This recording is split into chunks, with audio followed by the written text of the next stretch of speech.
Okey, Gusonika, kita lihat karangan kamu ya. Sukan lasak ditarifkan sebagai aktiviti kecergasan fizikal yang memerlukan ketangkasan dan tenaga. Sukan ini selalunya melibatkan aktiviti rekreasi luar. Namun, ada jenis sukan lasak yang boleh dijalankan secara dalaman. Sukan lasak juga dikenali sebagai sukan ekstrim. Semua orang pasti pernah merasai keseronokan menyertai sukan lasak. Hal ini dikatakan demikian kerana sukan lasak sinonim dengan kehidupan remaja dan dewasa hari ini. Oleh sebab aktiviti sukan lasak seperti kembara, gunung, mendaki gunung, berkayak dan lumba basikal semakin hari semakin terkenal di seantero jagat raya, lebih ramai orang menyertainya. Dalam hal ini menjadikan sukan lasak begitu popular. Walau bagaimanapun, Gusonika take notes, yang ni mesti jarak. No rapat, mesti jarak. Walau bagaimanapun, terdapat segelintir masyarakat yang tidak berminat untuk mengambil bahagian dalam sukan lasak kerana mereka enggan keluar daripada zon selesa mereka. Depan sudah ada mereka, tak payah ada lagi lah. Sini sudah ada kan? Tanggapan bahawa sukan lasak merupakan sukan yang berbahaya juga menyebabkan mereka tidak suka akan sukan lasak. Hal ini tidak sepatutnya berlaku kerana masyarakat haruslah mengenali dan menyertai sukan lasak. Bak kata pepatah, tak kenal maka tak cinta. Persoalannya, benarkah sukan lasak seperti kembara, mendaki gunung, berkayak dan lumba basikal dapat membentuk individu yang mempunyai ketahanan diri dan berani menghadapi cabaran? Aktiviti kembara merupakan salah satu sukan lasak yang dapat membina ketahanan diri dan berani menghadapi cabaran. Hal ini berlaku ataupun hal ini dikatakan demikian kerana aktiviti ini melibatkan perjalanan yang mengujakan dan mencabar ketahanan otot. Peserta, nampak tak ejaan salah? Peserta, bukan perserta. Perlu melalui denai-denai serta kawasan lain yang berbeza ketinggiannya dan risiko yang sepadan dengannya. Kembara juga memerlukan kemahiran yang khusus dan tenaga yang mencukupi. Jika tidak, peserta mungkin tidak boleh menghabiskan perjalanan mereka di samping mengalami kecederaan serius. Sebagai contohnya, aktiviti kembara merangkumi pengembaraan ke hutan, gunung, pulau dan bukit. Tambahan pula, menurut seorang juruterapi senaman, ada Sanda Anwar, sukan ekstrim tergolong dalam satu daripada 5 latihan kardio terbaik yang banyak memberikan kelebihan pada tubuh badan seseorang. Oleh itu, kembara mampu meningkatkan keberanian dan keyakinan diri seseorang individu. Setelah mengikuti aktiviti ini, mereka akan berpuas hati dengan prestasi mereka dalam aktiviti tersebut. Okey, noktah. Jangan ayat terlalu panjang ya. Kawal sedikit gaya kita menulis. Hal ini secara langsung akan meningkatkan keberanian dan keyakinan diri mereka. Peserta aktiviti kembara juga akan lebih cenderung untuk mencuba sesuatu yang baru kerana ketahanan diri mereka yang kuat. Bukan itu saja, malah orang yang menyertai kembara mampu menghadapi pelbagai cabaran dan dugaan secara matang dengan minda yang terbuka. Seseorang individu yang berpegang teguh bukan kepada tetapi pada. Okey? Pada prinsip keperibahasa Melayu iaitu genggam bara api biar sampai jadi arang, pasti dapat mengharungi segala cabaran seperti dalam aktiviti kembara yang disertainya.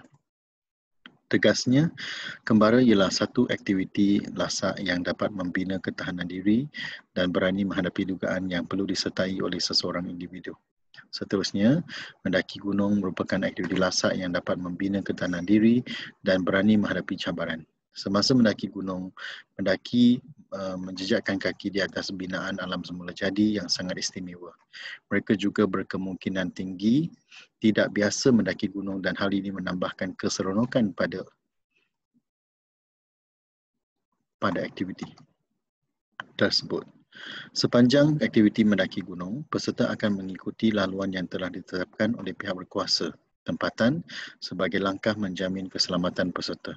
Setibanya di puncak gunung yang didaki, mereka akan memperoleh perasaan yang menakjubkan dan berpuas hati setelah penat mendaki. Misalnya Gunung Kinabalu di Sabah merupakan salah satu gunung yang paling disukai oleh pendaki dari seluruh dunia maupun rakyat Malaysia.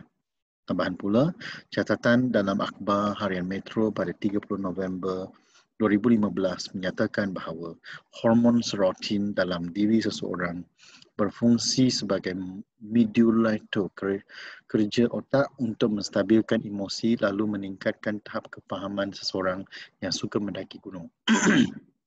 Kesannya, aktiviti mendaki gunung mampu meningkatkan keberanian diri untuk berjaya dalam hidup.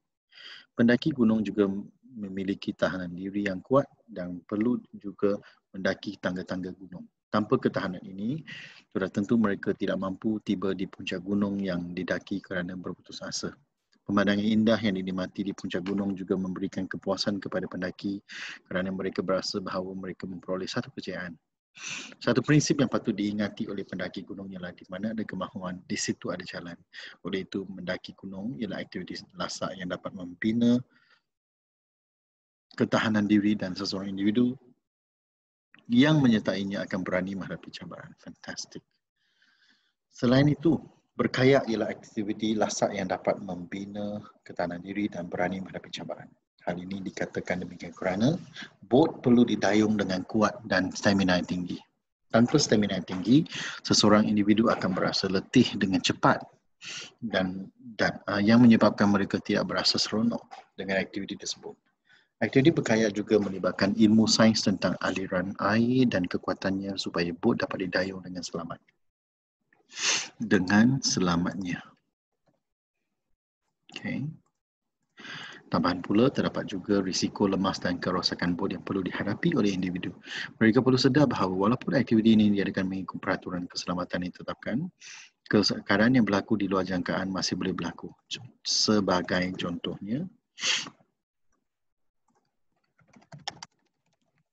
Sebagai contohnya, lokasi berkayak seperti Sungai Itik di Kopeng, Perak mempunyai arus deras yang benar-benar mencabar kekuatan seseorang individu. Aktiviti ini berkayak juga merupakan salah satu cara yang efektif untuk membakar kalori serta lemak badan supaya membina badan yang langsing. Penerbitan Kesihatan Harvard melaporkan bahawa 30 minit berkayak, dalam masa 30 minit berkayak, seseorang lelaki 83 kg membakar kira-kira 222 kalori. Kesannya semasa berkayak, peserta harus berani menghadapi arus air yang kadang-kadang tidak menentu. Mereka perlulah mempunyai semangat yang kental supaya dapat mengharungi segala cabaran atau dalam konteks ini, arus air.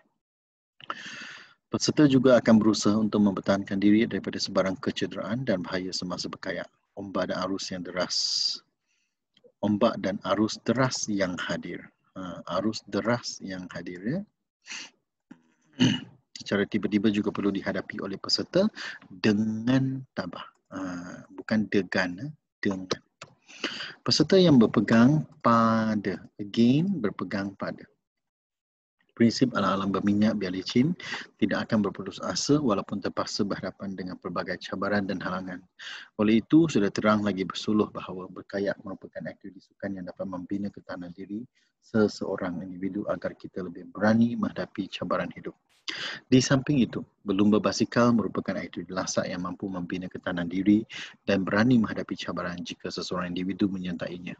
Hal ini dikatakan demikian kerana berlumba basikal memerlukan kekuatan minda dan fizikal pada tahap yang optimum. Kekuatan fizikal amat signifikan kerana otot kaki dan badan bekerja keras dalam setiap kayuhan. Kekuatan minda pula amat penting supaya seseorang individu boleh melepasi segala halangan dan menamatkan perlumbaan dengan tabah. Berlumba basikal juga digelar sebagai sukan yang paling berbahaya disebabkan oleh risiko kemalangan tinggi. Namun, aktiviti ini mempunyai pelbagai faedah. Sebagai contohnya, pemegang rekod dunia dalam sukan basikal Graham Aubrey mengalami kemurungan sepanjang hayatnya dan memberitahu, keluar dan mengayuh akan membantu seseorang individu mengalami depresi. Tanpa berbasikal, saya seakan hilang arah. Tambahan pula, kajian yang dilakukan oleh YMCA menunjukkan bahawa orang yang mempunyai gaya hidup aktif secara fizikal mempunyai skor kesejahteraan 32% lebih tinggi berbanding dengan individu yang tidak aktif. Melalui aktiviti berlumba basikal, peserta-peserta akan lebih berani untuk menghadapi persaingan yang sihat sesama rakan sebaya. Setiap peserta akan berlatih dengan bersungguh-sungguh supaya mereka muncul sebagai pemenang perlumbaan tersebut. Hal inilah yang merangsang persaingan sihat dalam kalangan rakan sebaya. Mereka juga perlu berhadapan dengan pelbagai cabaran seperti menahan kepanasan matahari dan peluh yang amat mencabar. Bukan itu sahaja, mereka juga perlu menghadapi kawasan tinggi dan rendah dengan hanya kayuhan. Oleh itu, usaha ketangguhan merupakan ungkapan paling sesuai untuk mencerminkan ciri-ciri yang dimiliki oleh seseorang individu yang suka menyertai sukan lasak seperti lomba basikal. Tuntasnya, lomba basikal ialah aktiviti lasak yang membina ketahanan diri agar seseorang individu terlatih untuk berani menghadapi pelbagai cabaran. Konklusinya, tidak dapat dinafikan bahawa sukan lasak ternyata dapat membina ketahanan diri dan menjadikan kita lebih berani dan yakin untuk menghadapi cabaran dalam kehidupan harian kita.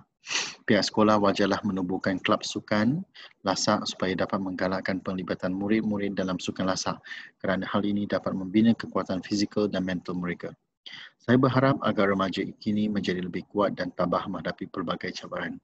Mereka haruslah melibatkan diri secara aktif dalam sukan lasak kerana sukan ini mampu membina kekuatan minda serta badan yang sihat yang seterusnya menjamin kesihatan, kehidupan yang sihat dan cergas. Bakat dapat patah, badan cergas, otak cerdas. Melalui sukan lasak, pelbagai penyakit berbahaya dapat dihindari. Fikiran kita juga menjadi lebih matang dan terbuka. Oleh itu, kita sebagai aset negara berupaya untuk menjadi warga negara yang hebat, kuat dan terbilang serta bertenaga untuk menerajui tonggak kepimpinan negara pada masa hadapan. Saya ingin menegaskan bahawa sukan lasak memainkan peranan yang amat penting dalam membina ketahanan, dalam membina, sepatutnya dalam usaha membina. Kenapa? Sebab dalam ada kata sendi mesti diikuti objek ataupun diikuti kata nama. Okay?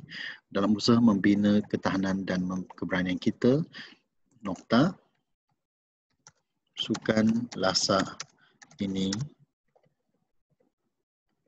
patut disertai oleh semua anggota masyarakat. Alright, Gusonika, I'm very proud of you. Karangannya cikgu berikan 86% markah.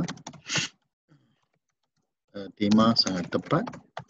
Idea juga menjawab tugasan dengan matang dan jelas. Bahasa amat gramatis dan lancar. Pengolahan, cuba terangkan di atas ni. Okey, pengolahan menarik. Okey, menarik dan wacana lengkap. Okay, all the best. Tahniah saya ucapkan kepada kamu kerana berjaya meyakinkan saya untuk memberikan 86% markah kepada kamu. Okay, harap kamu akan berjaya dalam penulisan pada masa akan datang. All the best. Di mana ada kemahuan, di situ ada jalan.